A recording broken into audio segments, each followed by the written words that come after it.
It's Friday. It's October 14th, 2022. Um, I'm watching this morning the CBS. It's an interesting um, artistic conversation, I suppose, in reading between the lines.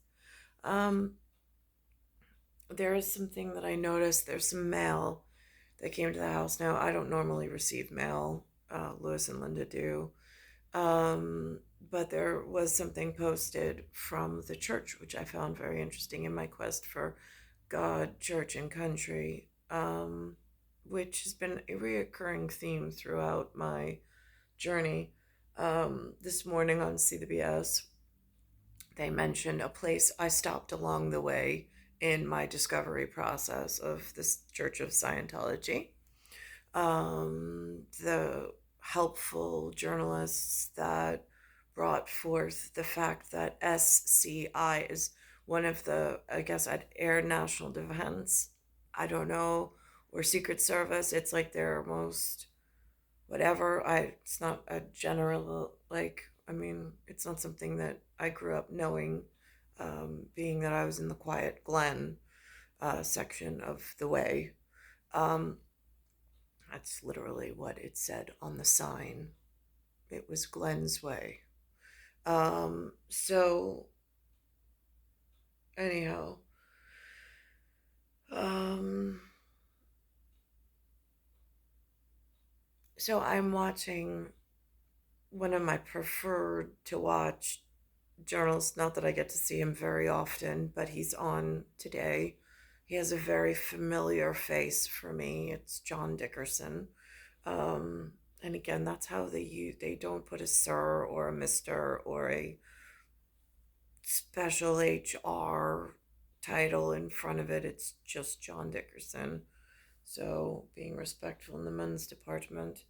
Um, I'm watching him and he speaks and he's commentating on the January 6th and the um, the the documentary side of Nancy Pelosi's daughter, who's not on camera, but who is filming her mother's plight and her mother's amount of anxiety and what her mother's journey is. Because a lot of us, from sitting in a living room on a couch and knowing that they work and get paid somewhere else and they are part of the system that we expect to be functioning, um, with several other levels of whatever they're allowed to know that some of us don't ever know and don't live in that reality. Um, I'm sitting here and I'm watching from a daughter's perspective of a mother and the fright that ensues, but also the level of professionalism and the level of capability that the Speaker of the House holds in national security under the assumption that we're all in this together. Because Armageddon is just the other option, which really should never be an option. Um, so I'm watching it through that guise or that lens of not knowing this woman personally, not knowing what she does for a living, but knowing she holds power, soft power, but to holds power in ability to mobilize and use a family tree system if one of the children are in harm's way. So I keep that in mind. Then John says something very interesting. He says something, and I'm going to pause it at that point and then go over to change channels to the 5 o'clock news of yesterday, just because somewhere in the world they use the term actors, good actors, bad actors. And it's not always easy to tell what side of the act one might be performing.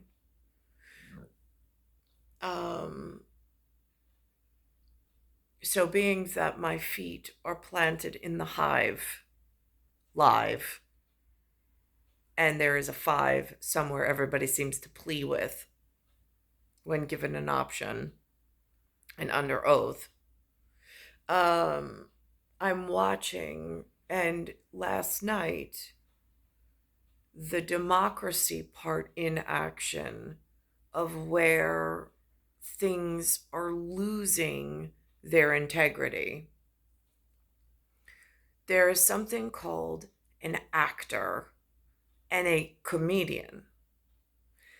These two, whatever, were spotlighted on the evening news under a subtitle of racial profiling, for which they are bastardizing the language system and misuse of the Constitution in order to get some, I don't know what, better performance rating with certain groups. Between the 76 and the 75, it's really hard to tell. What I did find, not in my plight of, when I went, let's put it this way, when I went to Scientology, I applied for a job for which I did not get a call back. I filled out the application, however, and I left my mark. I mean, I put Helen of Troy. I'm in West Troy. I was in West Troy then. I really thought that at 75 million volcanoes, knowing that I know they blacksmithed me into a ring with the Tia Frio from 1975, and I'm on to you. I just don't know why I'm in the gas light position. And then also on the same newscast, they reference the 76 as a gas station. Just before, let's see, at 27.10, there's a 76 gas station reference with a pictorial visualization. And then at 36.08, it's this actor, comedian, racial profiling. They're about to board a plane, and they were asked some questions. It sounds like ice, personally. Like, put on ice. It's air travel. There's a little too much of leisure and travel going on where people just book stuff and move themselves. Some of the rest of us conservatives and people with real national concerns have a problem with this much movement in and out of territories, with this much access to cash and credit and bookings and no travel agents involved to run national security tight guidelines. I mean, it's like asking me to coach off the cuff Tom Brady's next football game. I'd be like, I wouldn't even know where to begin. I mean, like, I'm not a professional, but yet it's like they just give computer access to any Joe Schmo in the field. How is national security ever going to keep tight guidelines and standards and the rest of us safe? I mean, I've gotten on a flight and somebody decided to stick me with something. Maybe they did, maybe they didn't. It's happened to me in the field before, and my feet didn't even attempt to leave the ground. This is the part of so and so that is so crucially important. So here we are. So this is John Dickerson's part, and then I'll go into that racial profiling piece. But the thing is that with peace treaties, with banking and legislation, and then justice having to effectuate at some point and kick in, since there are ancestors of the family in charge in the field. And there is a daddy warbucks somewhere who has business partners and strategic allegiance and responsibility. I mean, at some point, that has to kick in like importance. But here's another thing, right? This morning, I get a card from the church, the regular church, not the Church of Scientology. This is just the Zion Church. They sent me a hello. And on it, it says timeout. I don't like, oh, aren't you all so cute in your messaging? Direct. So, totally oblivious, I'm not. I'm totally cognizant of the gesture. But in the same mailing that Lou and Lynn, because I don't order magazines, but Lynn does, she has people. Now, in the top corner is the apparent inheritance of a throne in the distant future. So I'm always cognizant of his apparency and of his responsibility and importance somewhere in the world. And then there's this face who in this area, I don't know his name, but his name is Stabler on TV. I don't watch the show, but I've heard it was first Law and Order, and then he became Special Victims Unit, SVU. As SUV, I found that very interesting. So here we are. So that's what his face looks like. But then in the bottom left corner, there is almost like a Sports Illustrated, like prime time, puts wings on and dresses in their underpants and parades out on a catwalk, kind of inappropriate. Just below the apparent that will someday be very, very crucially important in some succession or ascension, or some words I'm just learning. Because the TV networks didn't bother making it something that was in, and even the schools. So now there was past child age education that was not vocabulary listed or spoken of or taught in any formal manner, or Hamlet or whatever. And now I'm in my adulthood and they're still protesting one another or detesting one another. And the system is breaking further because now there's no adult education. And there's no formal group to learn for me anyhow that I have access to. So now the Church of Zion thinks I'm in a timeout. But it's a very lovely message on the inside, like, bless your heart. And then there's this Scientology mention, which ties into the 76 gasoline whatever. In a direct manner, I don't know, but one ring of certainty that I have is 76 has been a problem for me, and 75 is a problem. Today, they said 75, and they mixed it in with Scientology. I found that interesting. I've already told Scientology on a job application I was Helen of Troy. Hella, given to me by the parency of my youth, because someone in their intelligent area decided to nickname me, since I'm Nicole. It's a nickname. Hella. I also see Hella referenced in the Book of Mormon. Joshua was more of a book of a way of being and walking and participating with others that may not follow and may not like you, but still just being in accordance with being a good person in fellowship throughout your life. I read the book twice. One of the only books I've ever read more than once, because it spoke to my heart of a Glen way of being, or Glen way. Len, the one who taught that to me, And that's like a lifelong, like that's just something that's inherent.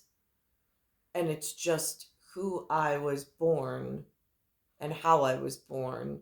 And I know they kept me in a Glen away from a lot of stuff to have some part or purpose that is not like a television show that some of the others grew up on or affiliate with for their careers that they reached for.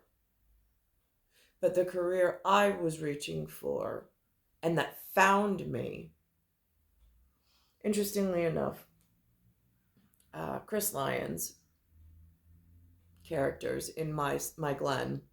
I think we were in Huntington. So it was 11743.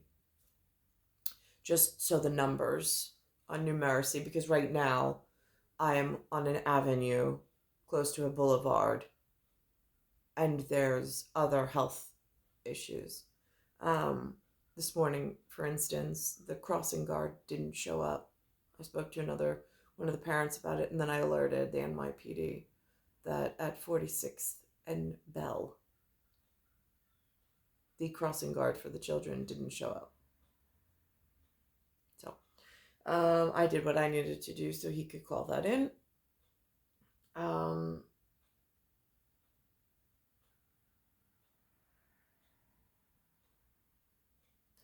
But there was someone,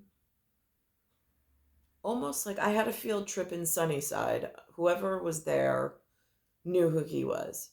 It was a different encounter than the first time in Huntington that I was drawn into this situation.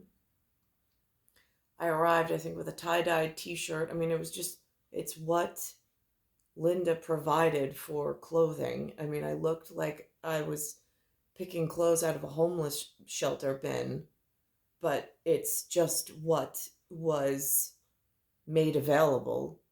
It's not like I had a say in the wardrobe.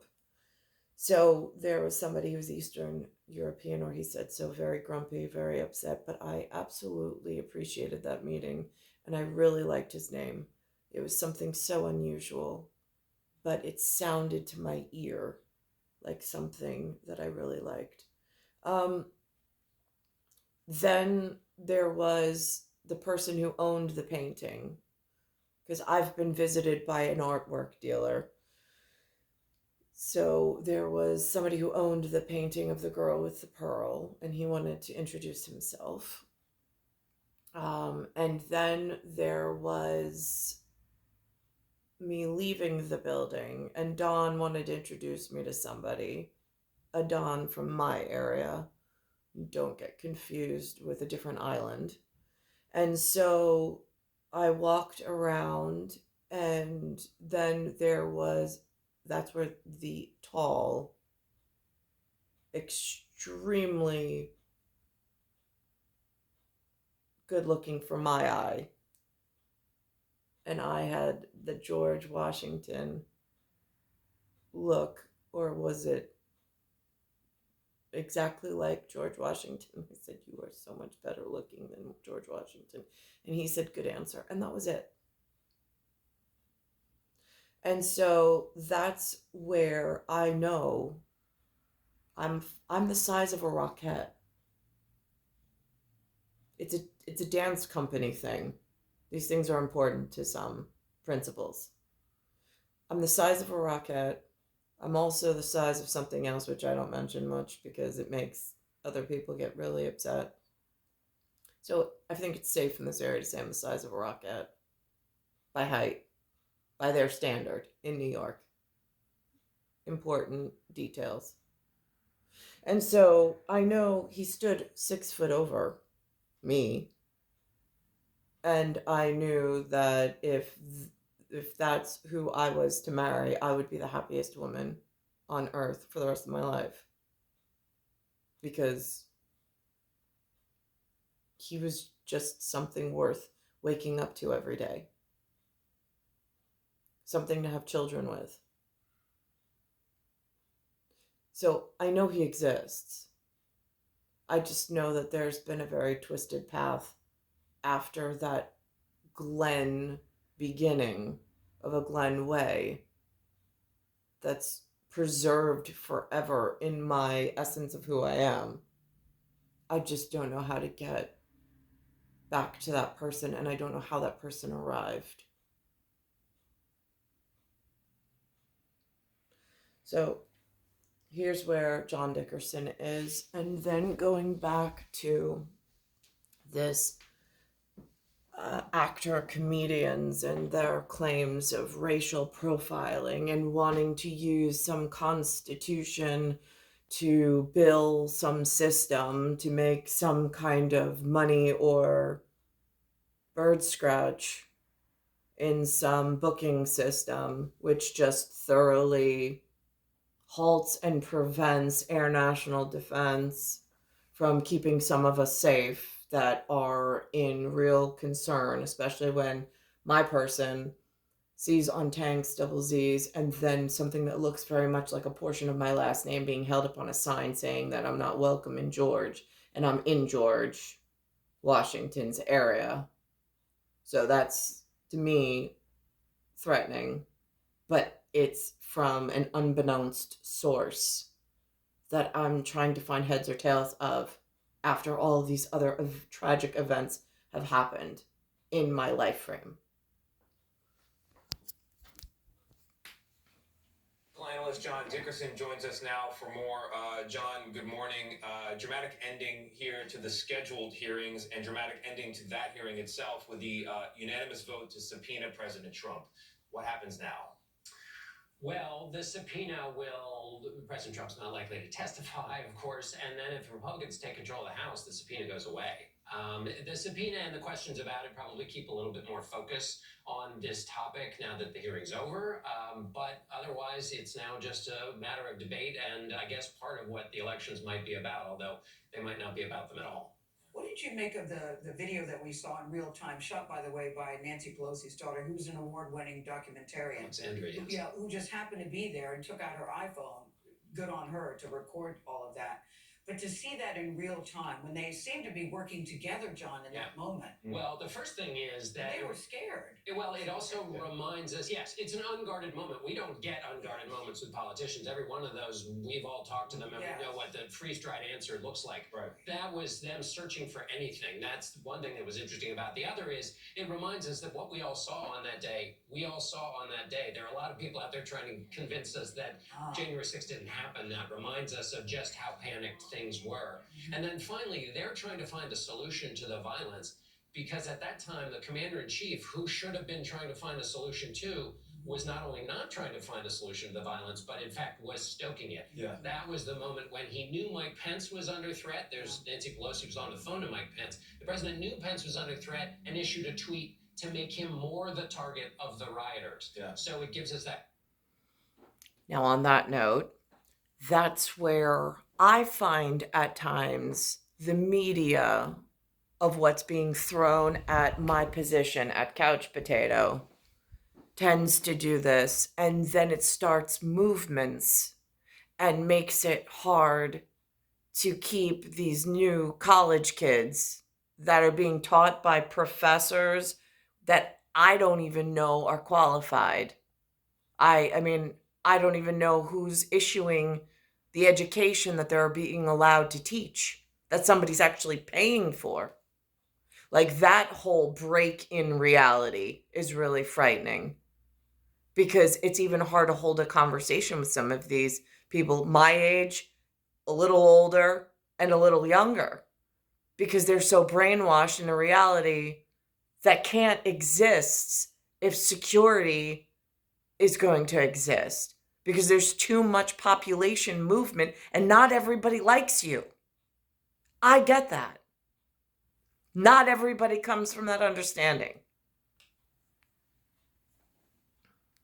Interestingly enough, this is a 10:13, and it's on a Thursday, which is kind of my thing. It's Eyewitness News at 5.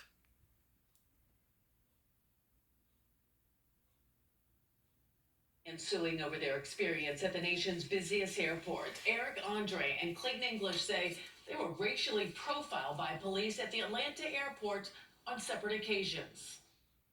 This is no laughing matter for two comedians suing Clayton County, Georgia, accusing its police department of racially profiling them at the Atlanta airport. The experience was humiliating and dehumanizing. This needs to stop. I felt completely powerless. I felt violated. Comedian and actor Clayton English says he was about to get on his LA-bound flight at Hartsfield-Jackson Airport in October of 2020, but was stopped on the jetway by two officers. In the jet bridge, two officers popped out, showed their badges, and started asking questions whether I had illegal drugs like cocaine and meth. After they searched his bag, they let him board his flight. About 6 months later, fellow comedian and actor Eric Andre posted on social media that something similar happened to him at the exact same airport. They asked me if I was selling drugs, transporting drugs, what kind of drugs I have on me, and it was clearly racial profiling. The two then connected and decided to act, filing suit, challenging an airport police program. The department says the program is meant to fight drug trafficking. The men say it violated their constitutional rights. How does any justice ever get served if the men and women are trained to look for drug traffickers and get the word out that their presence is there and that they're actors themselves in a performance for some so-and-so, whatever that means? The law. So now here, same 10/13 on Thursday. The year is 2022, just so nobody gets any crazy ideas in reading the codex behind what's going on the Channel 7 Eyewitness News, the ABCs of such in a Big Apple. Because this is some symbolic reference to the 76. It says Social Security increase all of a sudden. And Your then it payments. has 2023, people will get an 8.7. a 76 gasoline with the blue and orange. It says it right here. That makes the integrity of what's already happened to me that much harder. I mean, it's so much more prevalent, the signs, the really frightening pictorial of what's going on and what people think they already know and they're banking on for security. And I'm left out of all of this. I mean, I can read the signs. I'm not a participant in any of this. I mean, they ringed me to 76 and then they ringed me to 75. 75, I put up there in a really big, like, oh my God, don't burn a bridge. It's 5:15:15. Hello, wiffle ball. It's like, it's the 5. Playing the 5th? That's me playing the 5th. I put a 5, the 5th, in the month. It was May 5th. It was May. So it was the 5th month. And then it was a 15:15. Hello. It is a big deal. I am not okay. This man is not who he says he is for me. I don't know how he found me. It's been like a lifelong baton toss between some marathon they're running in criminally organized inside of New York, saying that they're lawfully abided citizens. But I'm not with anybody who's over 6 foot, so how could any of it be lawful? Is everybody praying to the 76 gasoline company and the 75th Scientology house church that nobody knows what it's about? Is that like the washing machine for like the sports leagues? It's a theory.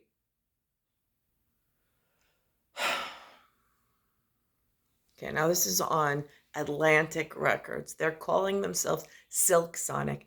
I have to tell you, for my ear, it is just as pornography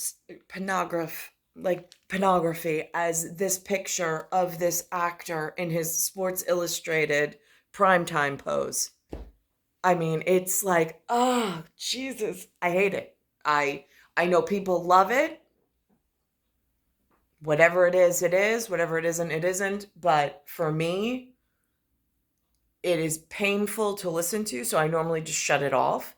Except today, the verse that he's singing in this most irritating manner is they're leaving the door open, and then it says, and it's Atlantic Records, and then it says that they are, they're not, the synopsis is they're not accepting one of the awards that they are up for. And they have this word sexually, it explicitly pronounced in label, that's the reason why they are not. And the table, the talk at the table, the rumor mill, says that how could you not accept an award? Like, and then what's this whole word that they're using in this most inappropriate manner? And then it's like a double entendre of like inappropriateness, because then they don't even know how it could possibly be used in such a mannerism, because they're thinking in their human colloquialism of unlearned, or in some jive speak, jive talk. But Hive, Five, and Live have work to do, and the jive seems to be churning a knife and causing all sorts of new issues with the real security that works behind the scenes in some other manner.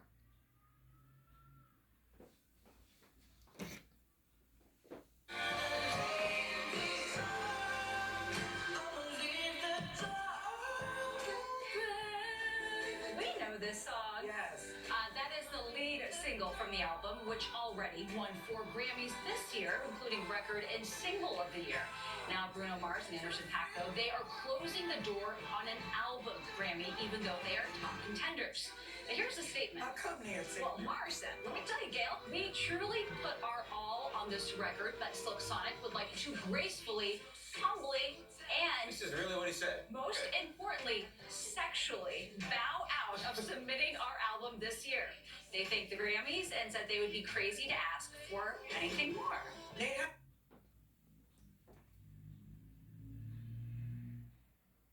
I know how I interpret that at Hive. I know if I was questioned by Five, how, based on who's trying to learn some jive, how I would tailor that comment. Problem is that not everybody is as forthright as one would need to even have a conversation about any of this, because they're stuck in some reality, some trend, some cult following, something or other. But it seems to be trend driven and powerhouse, but nobody knows the driving force behind the powerhouse. And then that's frightening. And then there's really no simple way of,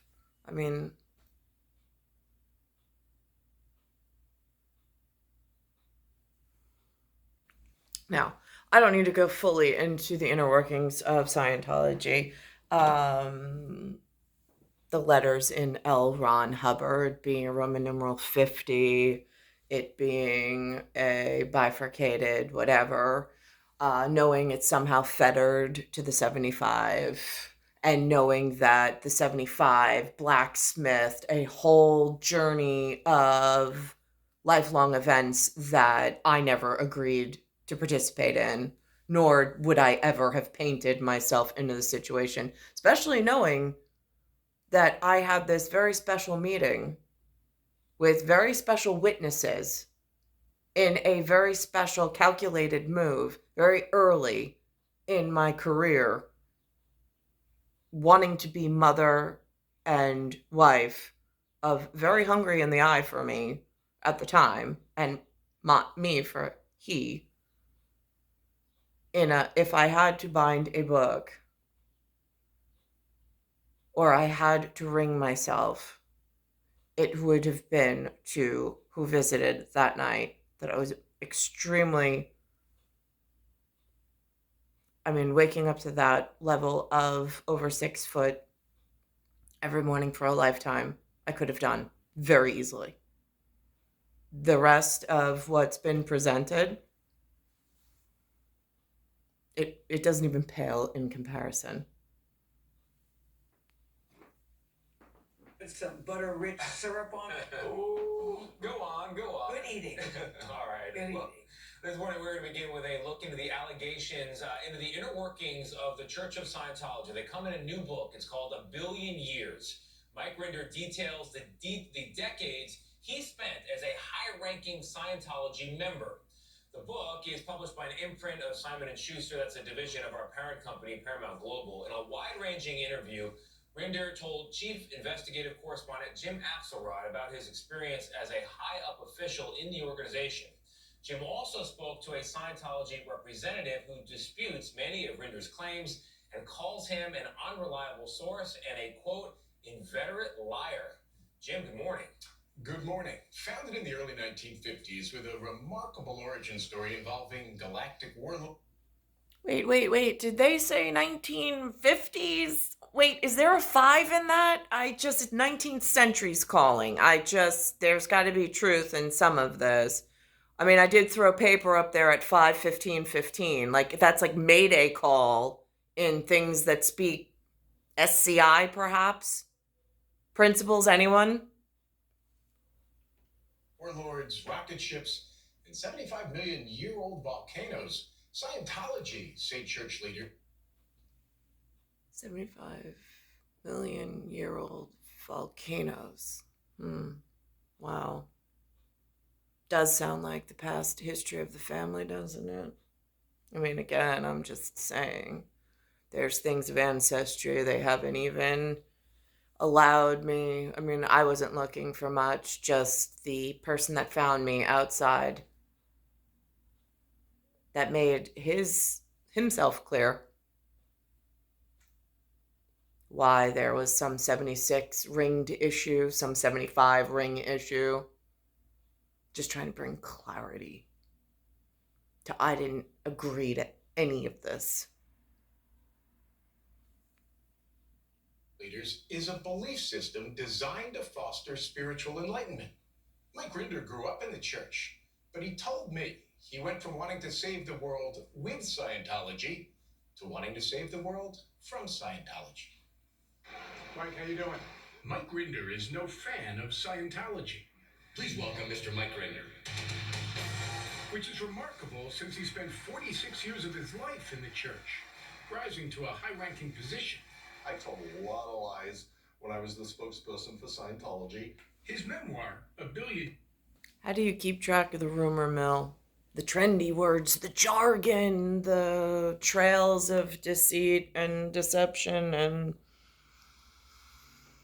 hostile takeovers, hostile moves, hostages that are kept in some form of relationship management with HR in the men's department, and yet years go by, nests or gardens of seedlings that are just wasted for no reason. No good reason, anyhow. Good Lord. What have you all done? Now, here's the thing that the humans put together as they undress themselves in some circus performance during some culture wars that somebody said we were winning. I'm not seeing the wins so much. I see the winds of change, and not for the better. So they put some spoofy thing up today called Lays, and then they put on James I always call him Corden, like Biden, Corden. I don't know. He looks like a Corden. And so it goes from that to Stephen Colbert talking about Trump. Handbags. And when I carry my wallet and phone in a greasy KFC bucket, I'm apparently having a breakdown.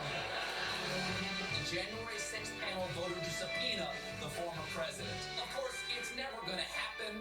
The former president doesn't want the opportunity to defend himself on national television. I mean, even if he is the only person who could get up there and set the record straight and stick it to Liz Cheney and Adam Schiff and prove this whole thing is a witch hunt, I mean, it would be watched by too many people on the biggest stage in the world. I mean, he doesn't want to be the center of attention. He'd get the highest TV ratings in history, but he doesn't want to go up there and yell to the committee, "You want the truth? You can't handle the truth." Is he saying that former President Trump likes a crowd? I think he is suggesting that may be the case. And I think he's quite hopeful that the former president does accept that subpoena, though. We're going to talk about why it's very unlikely at this point. We got a lot of big interviews in the show this morning. Welcome to CBS. Now, at the time of 1:33:36, there is this piece about this baby and object permanence where the dad had a beard, and it's an infant, and he puts the thing up to about here, and so the baby can only see this part, and then all of a sudden he takes it away, and it's the baby's reaction to the dad is what they're speaking of. That then subsequently goes into some mention of pickleball. Did not know that there was some major league pickleball talking about starting trends out of nowhere and them just taking off. It really does help to have star power. I get that in the big wide world of the study of what are they all doing in some kind of beta analysis. So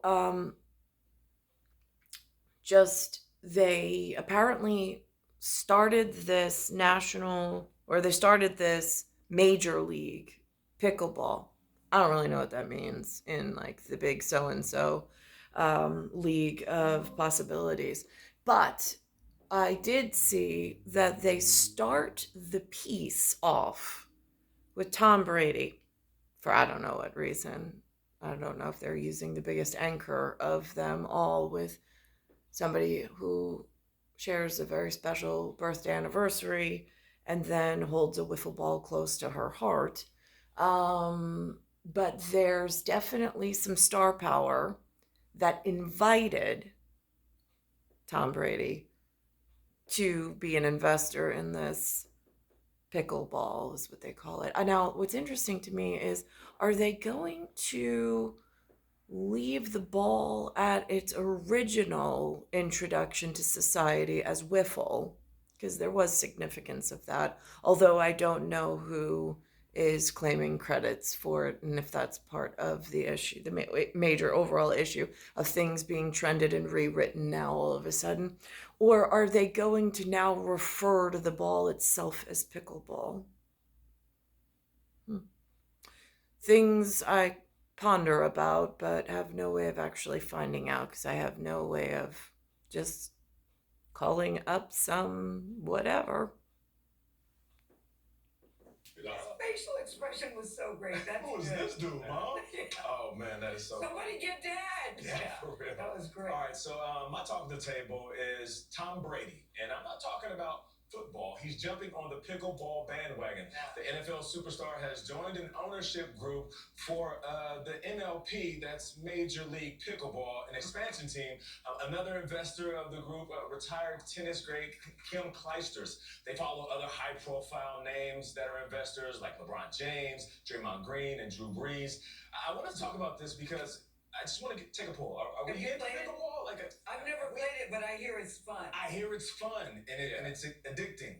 So are we on board with pickleball? Should we still do a story about pickleball? I would like to. Yes, and you put it out there in the world. I feel like your answer is yes. Okay, good. You've never played it? Never played it. Have you ever played it? I've never played. My mom loves it, and I've heard good things. And So we know what we're doing next. I think we can get very competitive. That's good that we all have never played. Okay. Okay. All right. I'm game. Totally game. Sounds good. All right. Coming up, Zoe. Hey. That simple act of talk at the table and a chair at the table and an insight as to what's going on in rumor mill and at the table, I've been denied access to. I don't know why.